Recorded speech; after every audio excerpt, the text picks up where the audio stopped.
What's up, guys, and welcome back once again to Diddy Reviews. Today I'm just going to be doing a quick unboxing. I'm currently in the process of planning a small form factor ITX build for InWin in one of their new cases, so that'll be coming soon, so stay tuned for that. But today I want to take a look at the B650E Strix from Asus. So it's the ROG Strix B650E-I gaming Wi-Fi motherboard from Asus Republic of Gamers. Like I say, it's B650E chipset and obviously AM5 platform. So this is what I'm going to be using along with a 7900X in this small form factor build. So I basically just want to give you a quick overview of this board. If it's something you're looking at, it's currently on quite a good price for an ITX board in the AM5 range. When I bought it was around £220 on Amazon, so that's probably, I don't know, $250 in the US, something like that, I'm not sure. But I did manage to get it second hand, well, Amazon warehouse, so I got it a little bit cheaper as well. So if you're looking to do a small form factor build, then this is definitely one to look at the moment, because the other boards around this sort of price are just B650 and not B650E. So this is definitely a good buy at the moment if you'd want to do a high-end or mid-range sort of SFF ITX build. So let's basically take a look at the box, everything on it, what it says, and then obviously we'll open it up and I'll have a look at it and basically talk you over the features of it. Right, so here we are. Please excuse the mess on the desk. Currently going through a few different projects and stuff that I'm working on, and in the process of moving everything in this room to a different room, so that's why everything's in a mess at the moment, because I'm not tidying it up to then move it again. But anyway, this is, like I say, this is the Asus Republic of Gamers Strix B650E-I gaming Wi-Fi motherboard. Massive name for a motherboard, but yeah, like the name suggests, it's the B650E chipset, so it's the extreme chipset, which obviously has more features than the standard B650, and also sort of quite comparable with the X670 as well, in terms of the features it comes with. So this is going to be good for a high-end build with, say, a 7900X X3D, 7950 X3D, something like that. This will be able to handle that. I currently use a B650E-E ATX board in my main rig, and that's been absolutely fantastic. I've not had any issues with it whatsoever. So I can definitely recommend this chipset, and hopefully I'll be able to recommend this board in the future, but I just want to basically give you an overview of this first. As I said, it's Wi-Fi 6E, so it comes with the antennas with it as well. Obviously Asus Aura Sync. There's not going to be a lot to tell you. I can't really show you the features on the box because my name's all over it on the Amazon sticker, and it takes a pain to come off, so we'll just go through it on the board itself. So let's quickly open it up and see what you get in the box. Obviously you get the board, we'll have a look at that in just a second. And then you do get quite a few little bits and bobs in here. So this is a front panel adapter, so basically you can plug all your front panel stuff onto that there, straight onto those without fiddling around inside. So you can plug straight onto that, and then that will go straight onto your motherboard, so it makes installing your front panel your front panel I/O a lot easier. So that's a nice little addition.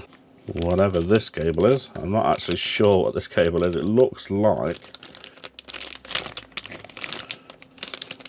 I believe that is a USB splitter, so it'll go onto the USB header and splits it into two for the USB header on your motherboard, so you can split that into two, so that's a nice little inclusion.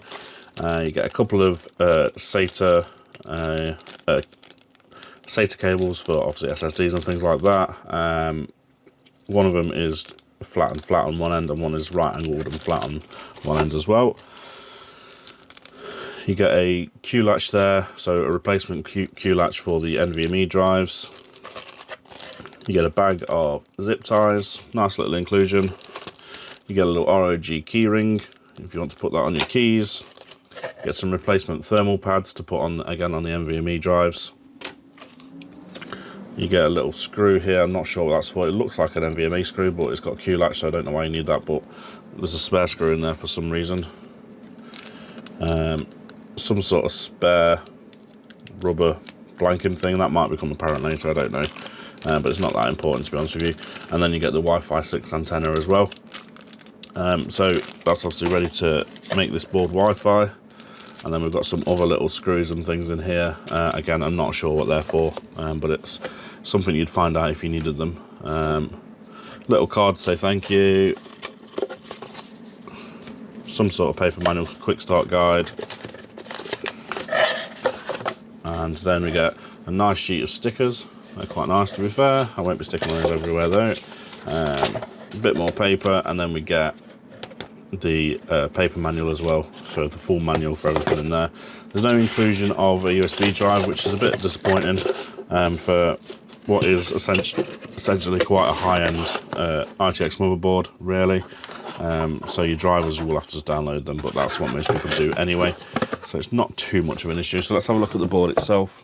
Pull that out there carefully, make sure it's not to damage anything, and this is the board itself. As you can see, with as most ROG stuff, it is very nice looking board. As motherboards go, it is a nice looking one, and yeah, it looks great basically. So let's talk through what you get on here. So you are going to have some RGB on this sort of logo bit up here, and obviously you've got the ROG logos and stuff dotted around everywhere. It is obviously AM5 socket. You've all seen that before. I'm not going to take that up and show you. So let's start at the top here. So at the top, obviously, we've got 8-pin EPS, which is normal. We've got CPU fan, CPU option fan, and we've also got a chassis fan up there, which could potentially be used for if you're using the AIO on it.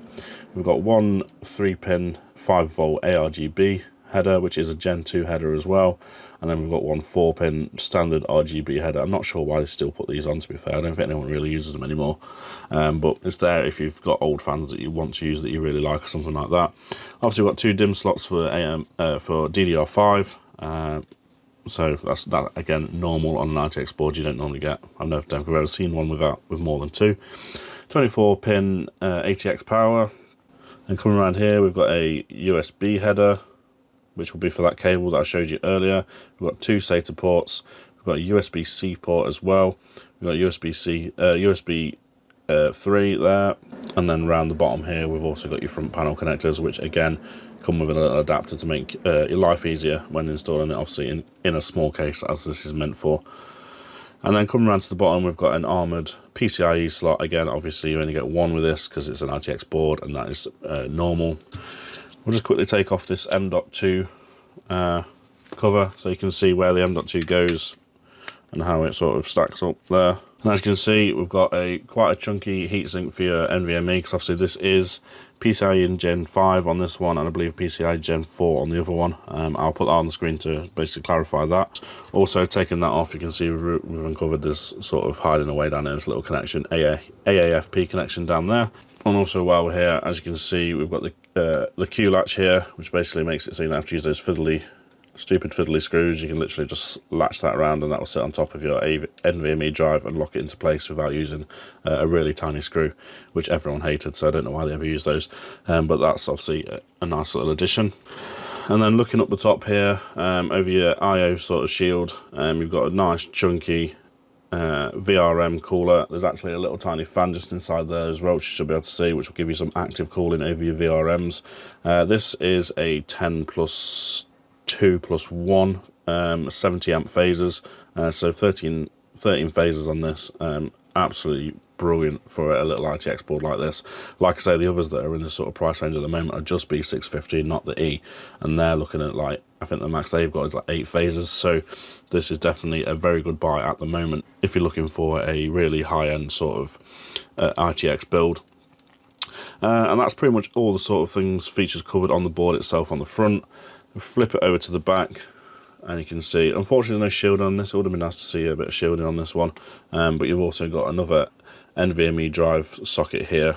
It does say socket 3, I don't know why, because there's only 2 on this, and that'll be where you can put your other Q latch, I believe, or you might have to use the screw for this one down here, so you can put another NVMe header on the back as well. So you've got 2 NVMe storage drives on there, which is quite a lot for, well, it's the most you normally see on an RTX board. So you can put in 2 sizable NVMe drives and have the storage you need. Obviously you've got SATA there if you need to use those as well for extra backup. So lastly, let's go around to the I/O on the back. So we've got a HDMI. Obviously most AM5 Most M5 CPUs now have an integrated GPU, so obviously you can use that, which is handy for diagnostics. If anything goes wrong with your, to find out if it's your GPUs go wrong, you can plug into there and have a look through there. You've got two USB A's here. One is labeled BIOS, that's obviously to your BIOS flashback, which you can do without a CPU installed on this, again, like they've all started doing now. You've got USB 3, 10 gigabits per second here on these three ports here, USB A, and then one here as well. You've got a USB-C down here, DisplayPort compatible as well. So you've got USB-C there as well. And you've also got a 20 gigabits per second USB-C port here as well. So it's absolutely packed out with I/O really. And you've got a 2.5 gigabit LAN on there as well. So absolutely tons of I/O really for what you need. And obviously you've got the super speeds down here as well, which is really good to see. So if you're using external SSDs and things like that, then this is going to be great for things like that, because you're going to get your maximum speeds out of it. Then we come over, also we've got 2 antenna ports for your Wi-Fi 6E. That's pretty much standard. We've got a line in, a line out, and a mic in. Again, pretty much standard. We've got down here, we've got the BIOS flashback button, which is what you'd use with this in conjunction with this USB port over here, so you can flash it back. We've also got this flex key, which can be programmed to do certain things. I can't remember exactly, but I'll put a link to in the description below. I think you can change it to like clear CMOS and do things like that, but you can change what it does. So if you've got a reason you want it to do something, I think you can make it reset the board as well if needs be, so it's easier to reset your PC if you haven't got a reset button on your case or whatever, or if you're using it in an open bench, then you can remap that basically. And then we've got an SP diff out as well for like your surround sound and things like that. And that's about it, guys. One thing I didn't mention is up here, if you can see it, we've got a little row of LEDs, which is sort of diagnostic LEDs to tell you what if there's a fault, tell you what's going off up there. But that's it, guys. Just wanted to give you a quick overview of this. Like I said, this will be coming in an upcoming video where I'm doing an ITX build. It's going to be a nice little ITX build. I'm hoping you're going to like it. Like I say, I'm going to use a 7900X and a 7900 XTX graphics card in this build, so it is going to be massively high-end. So that's it, guys. I hope this helped if you're looking at this board and want to know a little bit more about it. So I'll give you all the links in the description below for you to go and have a look even further.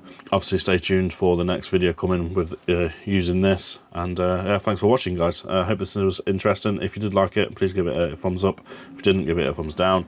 And leave me any comments in the comment section below. If you have any questions, I can look them up for you and get back to you. And don't forget to subscribe if you haven't already. So thank you for watching, and I'll see you soon. Goodbye.